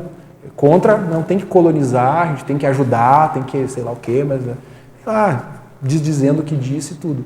Mas se ela entrar no estudo da parapolítica, isso vai para um outro... Estão me ouvindo? Isso. Eu só queria comentar, né, nesse rumo ali ao próximo paradigma, né? Sim. Certa tertúlia, já há muitos anos, eu perguntei para o Oswaldo, até na escala evolutiva, a ciência seria útil. Certo. E aí, a resposta que eu tinha dado naquela ocasião foi de que até pelo menos o evoluciólogo. Então, assim, deduzindo daí que a partir de um determinado nível da escala evolutiva, essa ferramenta que é tão importante para a gente aprender e decifrar nós mesmos e o mundo, ela passa a ser, em alguma medida, já dispensável devido a outros atributos conscienciais já desenvolvidos, né, dentro da consciência, e que também nós estamos migrando para alguma outra coisa que vai além desse... Eu acho uma maneira de explicar isso, né? Eu acho que até agora esses paradigmas eles têm origem, eles são intrafísicos. Vamos dizer assim, a consciência vai assumindo, ela tem paradigmas intrafisicalizados, digamos assim, de referência intrafísica. O paradigma consciencial, o primeiro paradigma que tem uma referência mais extrafísica. E com o tempo, eu suponho, por exemplo, a questão de semiconsciexo, teleguiado e tudo mais, você vai cada vez mais ao paradigma extrafísico. Então isso muda tudo e não sei bem, né? Eu entendo teoricamente, assim, eu acho que é isso aí mesmo. Até chegar ao ponto da consciência livre que o paradigma dela é a cosmoconsciência, sei lá. Não sei. É uma coisa que extrapola o conceito de paradigma que nós temos. Mas ainda assim eu acho que o mental soma sempre funciona através de paradigmas. Mas só que é um paradigma que não é mais intrafísico, ele não tem mais essa limitação. Pensa, por exemplo, em questão de conscienciês, né? Tudo isso aí, você não tem mais um paradigma no sentido assim de um léxico, no sentido que todo paradigma tem um léxico, né? Tem neologismos, etc. Mas se extrapola a linguagem, você tem um modelo mental que é de uma outra natureza, assim, com certeza. Você está querendo dizer, por exemplo, que foi o que a já ouviu até hoje, que é da nossa matriz paradigmática, sim, que veio do intrafísico, né? Tudo é multidimensional, mas a referência é intrafísica. Sim, no futuro vai ser cada vez mais. Você pensa, né?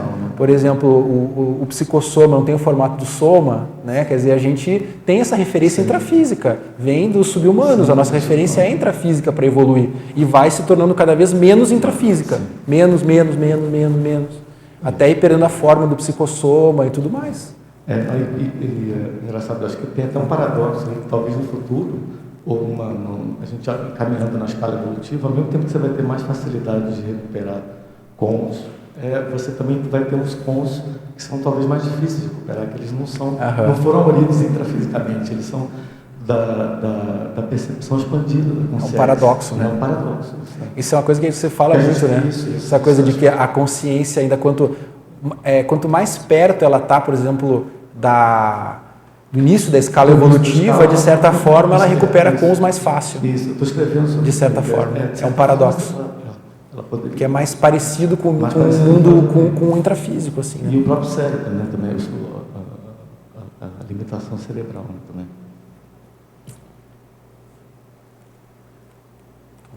E aí? Compartilha aí,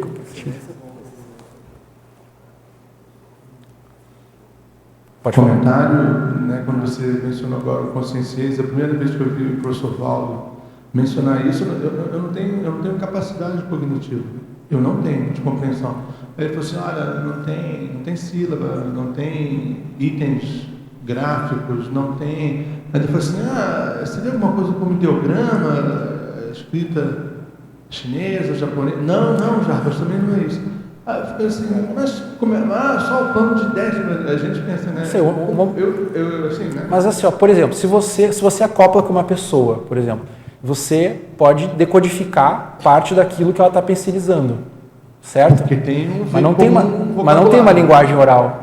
Não, você mas- pode mas- dizer, mas- você entra na a linguagem da informação pensênica, ela não é verbal necessariamente. Bom, assim, eu também não tenho essa experiência, por exemplo, de assimilação ou de interconexão com alguém. Quando eu tenho, é alguma coisa vinculada by words. Eu acho que depois se transforma na questão verbal, né? Depois você dá essa codificação, acho que antes não. Quando você faz essa assimilação. Tanto que às vezes a gente não tem palavras para explicar aquilo. Você começa a sentir uma emoção, por exemplo, que está vindo do ambiente para você de outra pessoa. E você vai botar palavras nisso, mas você pode entender isso. Você começa, por exemplo, você começa a ver se é agradável ou desagradável. Se é uma coisa, sei lá... Mas olha que curioso, assim, né? Pegar a sua expressão, vou dar uma de Ulisses ali. Não, Você vai dar uma de Ulisses? Como assim? Você começa a perceber a emoção da pessoa. Aí a gente tá, enquanto elaboração mental somática, aí veio a emoção, opa, psicossoma está no pedaço. Mas eu juro, desculpa se eu estou me alongando, mas é só que esse exemplo, desde a primeira vez, eu nunca consegui, assim, hoje, que eu tenho de capacidade cognitiva, Marina, eu não compreendo. Mas, hein, Jarbas? Assim, Jarbas. para mim, assim, Ô, Jarbas. quem te acha que será isso? Jarbas, só um pouquinho. Mas olha aqui, ó, como é que o cara que é o... Não sei se tem... Jarbas, existe logofilia? Logofilia existe? O amor às palavras? Como é que a pessoa que ama as palavras vai para o consciência?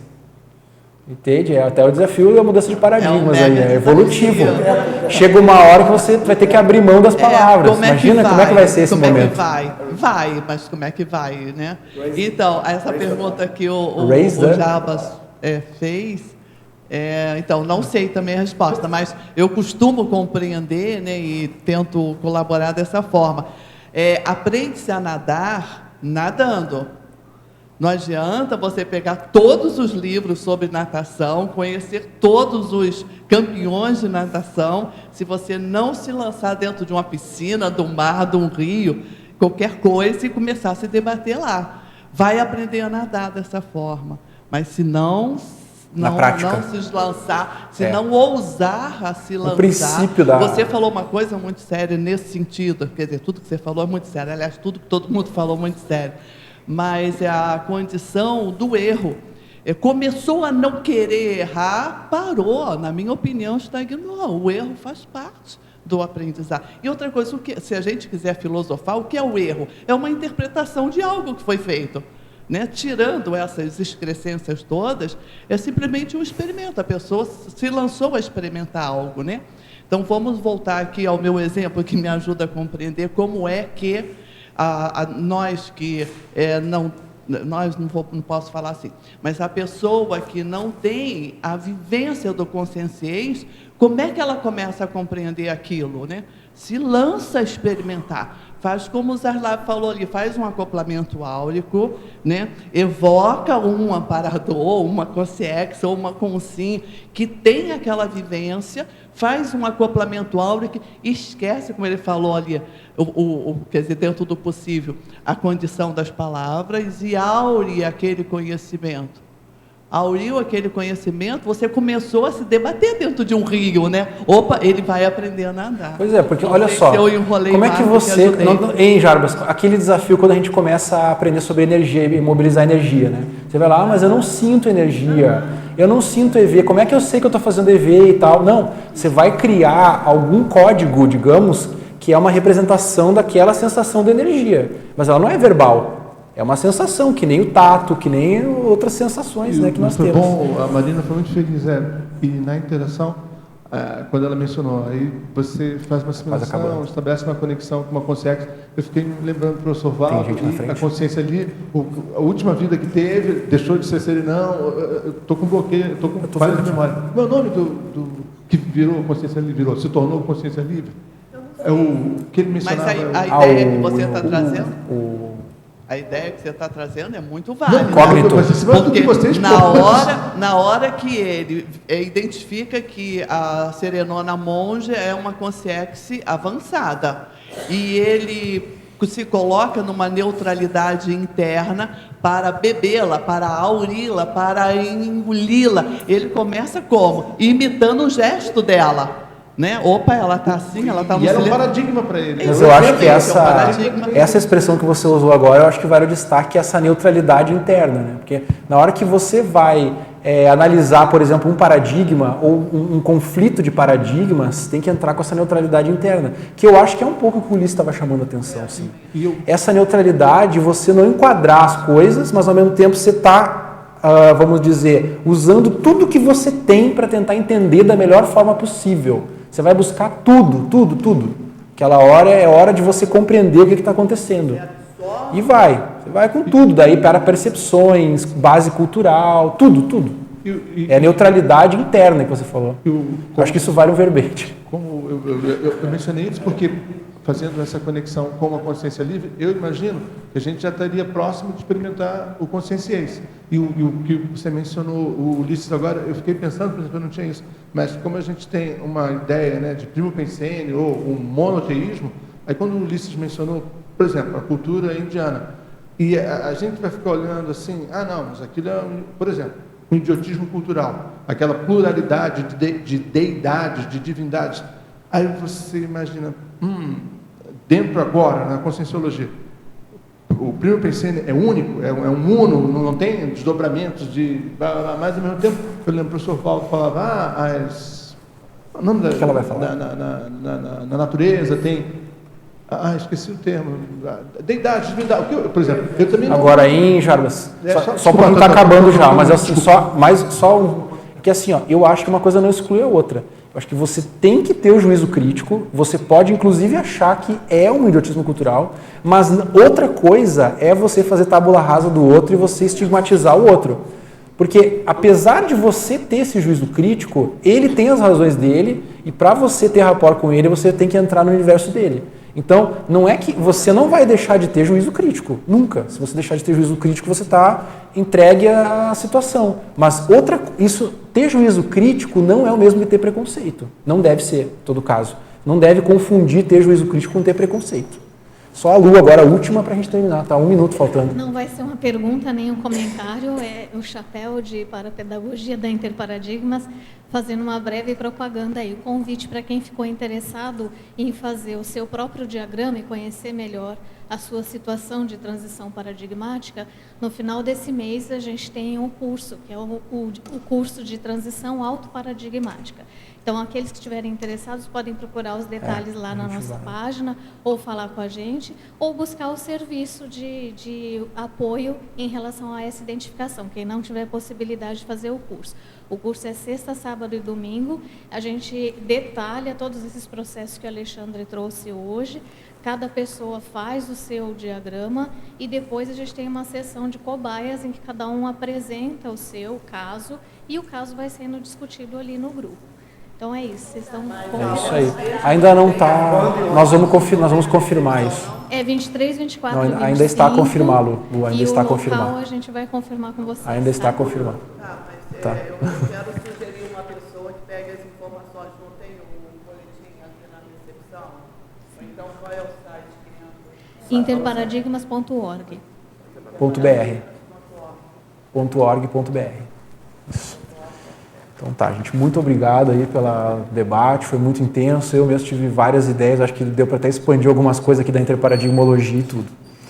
Pessoal, no próximo domingo, dia 11 de fevereiro, a tertúlia matinal terá o tema Democracia na Cognópolis, especialidade politicologia e a pesquisadora é a Carla Ullmann. Então, estão todos convidados.